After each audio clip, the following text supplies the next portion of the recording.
월말 김어준의 김어준입니다. 패션, 패션 프리스트, 원 오브 카인드, 원 앤 only 김홍기 목사님. 안녕하십니까, 김홍기입니다. 얼굴이 쏙 빠지셨어. 네, 다이어트하고 있습니다. 너무 젊어 보인다. 정말요? 와. 20 대는 과장이고 30대 한 중반? 진짜요? 살을 왜 빼시는 거예요? 수감 준비하는 거예요? 뭐 수건 준비도 있고 전에도 얘기했듯이 하루에 10만 원이라면서요. 노역. 나는 굉장히 끌려요, 노역형이라는 게. 저한테 얘기하셨던 금액이 500에서 600이니까 내가 한 2달 정도 열심히 노력하고 나면은 근육도 좀 더 붙고 탄탄한 구릿빛 피부가 돼 갖고 돌아오지 않겠나 이런 생각은 하고 있어. 노역은 실내에서 주로 이루어집니다. 진짜요? 아니 그거는 아닌데 그러면. 근데 바깥에 나와 가지고 막 철길 깔고 막 그런 건 이제 영화에서 내가 너무 많이 봐 가지고 헛소리한 거였구나. 구릿빛 안 되고요. 하얗게 됩니다. 아. 자, 살이 쏙 빠진 우리 목사님. 오늘은 무슨 이야기입니까? 저희 월말이잖아요. 월말 김어준이 항상 이제 매달 말에 나간단 말입니다. 7 일만 있으면 입동이더라고요. 올해 겨울은 유독 길고 추울 거라는 기상청의 이 예측을 보면서 겨울 패션. 그렇죠. 특히 겨울 패션 중에 뭐 민주당에서도 롱패딩을 준비하겠다. 길로 나가겠다 이런 뜻이죠. 그런 건가요? 그건 뭐 저는 잘 모르겠고 패션을 하는 사람으로서 롱패딩이든 우리가 다운이라고 말하는 오리털이잖아요. 네. 그걸 집어넣은 다운 자켓 그리고 파카. 만년필 파카는 아는데 파카가 무슨 뜻이에요? 그 얘기를 이제 내가 하나씩 풀게요. 파카, 패딩, 다운 자켓, 그리고 또 우리 김청수 좋아하는 거 하나 있어요. 윈드브레이크 되게 좋아하잖아, 바람막이 옷. 그거를 원래가 아노락이라고 그러거든요, 원어가. 지금 내가 이야기한 이 4가지의 옷은 어떤 특정한 지역에서 살던 사람들이 발명한 옷입니다. 추운 데 살았던 사람들이. 맞아요. 우리 인간들이 생각하는 가장 추운 지역이 어딜까요? 인간이 사는 가장 추운 데는 북극이죠. 북극이죠. 맞아요. 극지역. 알래스카라든가 러시아 어. 북부 막 이런 데들 다 포함되는 거잖아요. 이누이트. 그렇죠. 역시 이거 알고 계시네요. 이누이트 토착민들의 발명품입니다. 아니 근데 거기는 뭐 북극여우나 바다 표범이나 네. 술록이나 이런 네네. 동물밖에 없잖아요. 말씀 잘하셨어요.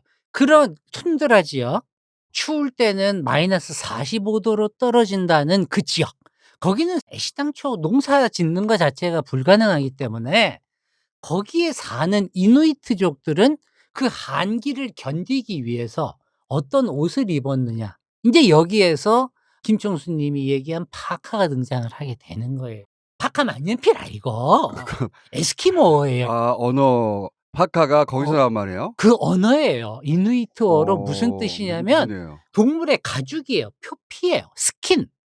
파카가. 술록의 가죽, 물개의 가죽 이런 걸 뜻하는 말이었어요. 그러니까 지금 우리가 이누이트어를 일상적으로 겨울 옷 쓸 부르는 걸로 쓰고 있는 겁니다. 거구나. 가죽이란 뜻이구나. 맞습니다. 근데 그 다큐나 이런 거 볼 때마다 네네. 궁금한 게 가죽은 그 동물에서 베껴요.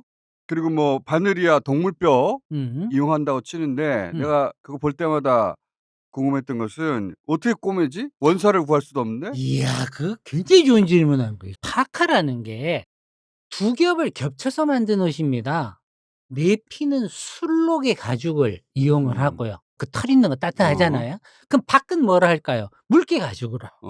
어떻게 꼬매? 그걸 어떻게 꼬매? 야, 어떻게 그런 질문을 하지? 되게 어려워요. 술록의 힘줄. 에?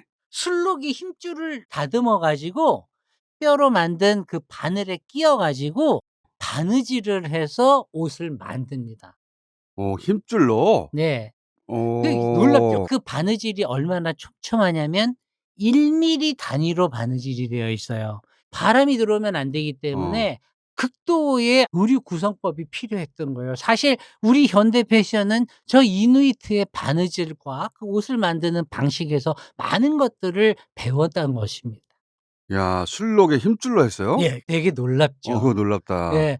2017년 제가 뉴욕에 갔다가 전시 하나를 봤어요. 이제 전시 제목이 Passion from the Extreme이라는 전시였어요. 어. 극한의 환경을 견디기 위해 나온 패션들인데 어. 극지방의 패션도 있고 우주복 패션도 있고요. 달나라 착륙할 때 그 붙이며 옷의 레이어 층층을 끼워서 보온을 하는 그 방식은 어. 놀랍게 나사의 과학자들이 극지방에 사는 에스키모들의 옷과 그 환경에서 영향을 받아서 부츠며 이런 걸 어. 다 만든 겁니다. 이야. 그 장갑도 그래요. 벙어리 장갑이라고 어. 하잖아요. 손모아 장갑이라는 표현을 어. 쓰자고 뭐 하던데 이 엄지손가락만 있고 손을 모아주는 이 어. 장갑 말입니다. 이 장갑도 이누이트족의 발명품입니다. 우주는 인제 기온이 낮으니까 방한이 필요하죠. 그렇죠. 그것도 이누이트가 예. 전통적으로 만들었던 복식에서 따온 거예요? 어. 술록하고 물개를 이어서 만들었습니다. 이러면 그냥 어. 그런가 보지 해요. 아니 나는 그거 더 어떻게 붙였는지 궁금했어 옛날부터. 김총수 여행 많이 예. 다니셨으니까 저도 북유럽 갔을 때 먹어본 것 중에 제일 신기한 게 술록 나 스테이크였거든요. 안 먹었어요 그거. 그거 안 먹었어요? 이게 통조림도 몇 개 사 오고 그랬었는데 술록이 사실은 단열성이 굉장히 뛰어난 재료입니다. 그리고 물개는 방수 기능이 좋죠. 그 위에다가 물고기 또 기름을 계속해서 10 겹을 계속 바르는 거예요. 그렇게 도포를 해서 만드는 어. 건데 그 위에다가 이 에스키모나 이누이트 사람들은 쌀을 먹는 사람들이 아니잖아요. 고래 잡아 이누이트는 먹고 자기를 에스키모라고 부르면 싫어해요. 왜냐면은 날고기 먹는 사람들이란 비하의 뜻이 있다고 그렇게 음. 불리기를 싫어합니다. 아 그렇구나. 이 얘기 나온 김에 내가 예전에 이누이트족에 대해 궁금해 가지고 예. 좀 알아본 적이 있는데 우리가 에스키모라고 불렀던 부족도 이누이트만 있는 게 아니고 크게 세 부족이에요. 언어도 서로 달라요. 음. 이누이트족이 제일 큰데 이누이트 아닌 부족을 또 이누이트라고 부르면 걔네는 또 그것도 또 싫어해요. 그것도 싫어한다고 하더라고. 그리고 걔네가 이글루에 안 살아요. 그쵸. 거기는 예. 사냥용 임시 텐트 같은 거예요 말하자면. 텐트. 천막에 삽니다. 근데 참내 인제 그쵸. 이글루에 산다고 음. 항상 산다고 인제 착각하는 것이고 너무 그 모습을 많이 보여줬죠. 얼음 영화에서. 잘라서 만들고 막 하는 거. 그리고 또 그거 있잖아요. "이방인들이 오면 아내와 동침을 시킨다." 그건 말 같은 이게 소리예요. 뻥입니다 이거. 그 안 해. 누가 그걸 해 줘요. 이누이트는 성도덕이 보수적이에요. 아주 극한 지역의 아주 소수 부족이 그러니까 다른 지역 사람들하고 교류가 너무 없는 지역에서 일부 풍습이 있었는데 그거는 인제 근친혼 때문에 유전병이 발현되니까 아주 일부가 그랬던 거예요. 그러니까 성도덕의 문제가 아니라 부족 생존 때문에 그런 건데 이걸 서양 놈들이 영화로 많이 만들어 가지고 그렇죠. 그렇게 알려진 것이고 역시 어이 좋은 발견이다. 서양에서 만든 오류와 편견이 되게 많거든요. 그래서 음. 이누이트 출신들이 만든 영화나 다큐들이 있어요. 맞아요. 그중에서 앵그리 이누크라는 이누이트족이 화났다 이거죠. 그 다큐가 있는데 걔네들이 고발하는 게 그린피스예요. 바다 표범은 멸종 위기가 아니에요. 어. 바다와 얼음밖에 없는 환경에서 이누이트의 삶에서는 생존에 필수적인 그 바다 표범 사냥을 악마화했어. 아. 야만화하고 그 과정에서 바다 표범의 귀여운 사진을 써먹은 거예요. 그렇죠.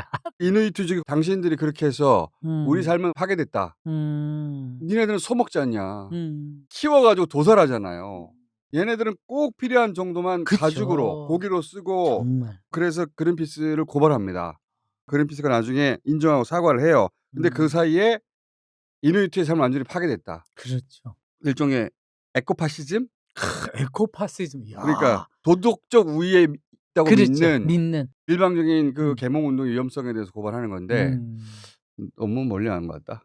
아니요. 좋은 여하간 얘기를 이누이트에 대한 오해가 굉장히 많다. 근데 우리가 이누이트에 네. 비추고 있는 부분이 크게 있다. 이렇게 많이 이 겨울 의상들 다 해요. 겨울 의상은 다 여기서 출발했구나. 김총수 님이 다큐멘터리 얘기를 했으니까 아이 복식사 이런 얘기 말고 우리 문화사를 문학 작품이나 이런 걸로 한번 좀 얘기해 봐도 괜찮을 것 같은데 노벨 문학상도 받았으니까. 우리 한강 선생님네 너무 사랑하는 작가님인데요. 그런 의미로 제가 파카의 문화사를 준비를 하면서 다시 한번 읽게 됐던 아동 문학의 명작이 있습니다. 1973년에 아동문학을 하는 사람들은 노벨문학상 말고 받고 싶은 상이 있어요.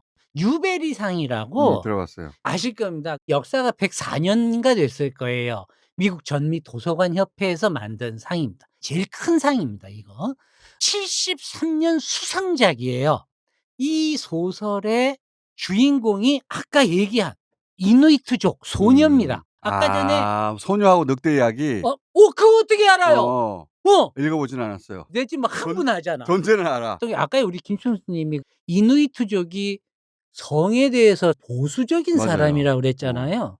그리고 어찌 보면 폐쇄적인 공동체에서 살았기 때문에 그들만의 폐쇄적 생활 습속 이게 계속 쭉 이어져 온 걸 겁니다. 꼭 좋은 것만 있지는 않겠죠. 당연히. 그중에 하나가 조혼 풍습이래요.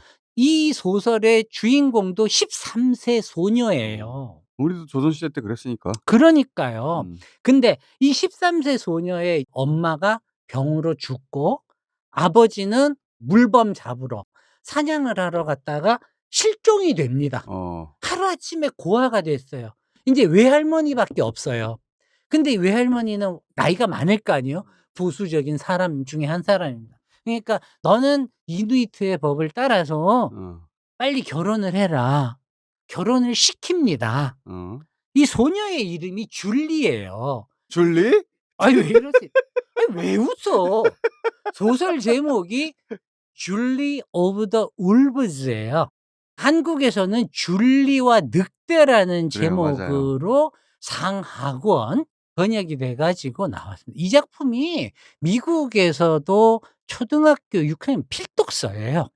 이 소설이 재밌는 게 이 소녀가 툰드라 지역에 사는 늑대들하고 몸을 이용해서 소통을 하는 장면이 나와요. 실제로 이누이트족들한테 있었답니다. 이누이트가 전체가 다가 아니고 어떤 부족이 늑대하고 실제로 소통을 했었다고 그래요. 이 언어가 아직도 남아 있어서 언어학자들이 연구를 많이 했다고 들었는데 이런 과학적인 지식을 배경으로 해서 쓰여진 작품이었거든요. 이 줄리가 조혼을 했는데 이 줄리의 남편이 다니엘이라는 애가 지적으로 좀 모자란 애예요. 머리가 나빠. 동네 바보 같은 애예요. 자꾸 뭐 오버랩되는데? 뭔 소리야. 지금 줄리와 바보. 작가가 진 크레이그 헤드 조지라는 여자 작가분인데 요즘이야 뭐 읽을 게 넘쳐나겠습니다마는 70-80 년대 90 년대까지 책 읽는 거 좋아한다는 집안에서 사보는 잡지 중에 리더스 다이제스트라고 있었어요. 그거 매달 다 읽었죠. 괜찮았잖아요. 거기에 고정 필진이셨던 분이에요. 이분이 알래스카에 가서 늑대의 생태를 연구를 하는 글을 쓰려고 갔다가 이걸 쓰게 됐던 겁니다. 그러니까 여기에 쓰여졌던 늑대와 소통을 하고 파카를 입고 툰드라 지역을 여행하는 이 모든 것들은 그냥 상상력이 아니라 당대 과학자들이 밝혀낸 팩트였어요. 특히 1970 년대에 늑대 연구가 되게 활발했다고 그래요. 우리 때야 맨날 그냥 엄마들이 "너네 아빠 빼놓고는 세상 모든 남자가 다 늑대라고 했다지만 실제 늑대는 알고 보면은 부성애도 강하고 파트너를 평생 안 버리는 존재잖아요. 그 늑대와의 어떤 교감을 얘기하는 소설이었으니까. 자 인제 다시 돌아가서 이 줄리 남편이 동네 바보예요.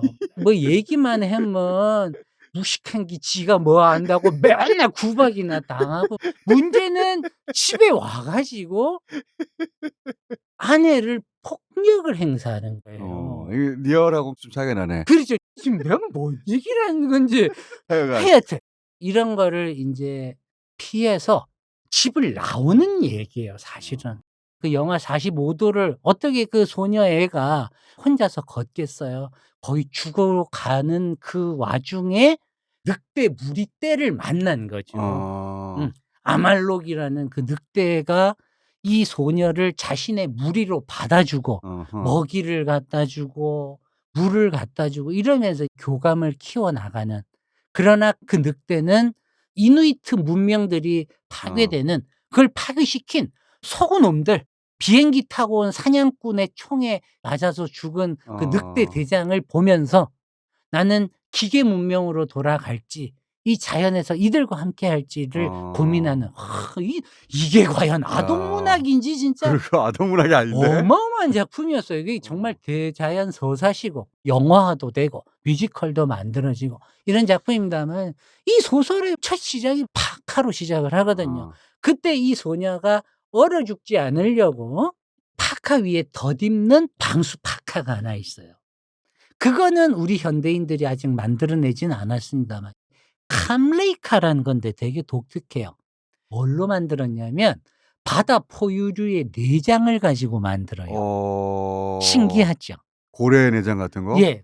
물개의 내장이든 고래의 내장 이 내장을 불어요. 공기를 불어 가지고 이렇게 부풀린답니다. 어허. 그렇게 부풀린 상태로 말리면 약간 반투명의 큰 막 같은 게 될 거 아니에요. 그걸 잘라다가 붙여 가지고 어허. 입으면 물에 젖지 않는 방수 파카가 된대요. 야. 놀랍죠. 이누이트 사람들이 만들어낸 제품의 혁신이라는 것은 정말 그 극한 지역에서 이것저것 다 해 봤겠지? 예 정말 별 실험을 다 했겠죠. 음. 이것들의 어떤 결과물이에요. 그것의 일부를 서양 애들이 모방해서 만들어낸 그럼요, 것이 지금의 그럼요. 겨울 패션이다. 맞습니다. 아하. 이렇게 해서 파카 얘기를 쪼끔 좀 해볼 거고 인제 패딩 얘기를 하려면 먼저 뭘 얘기를 해야 되냐면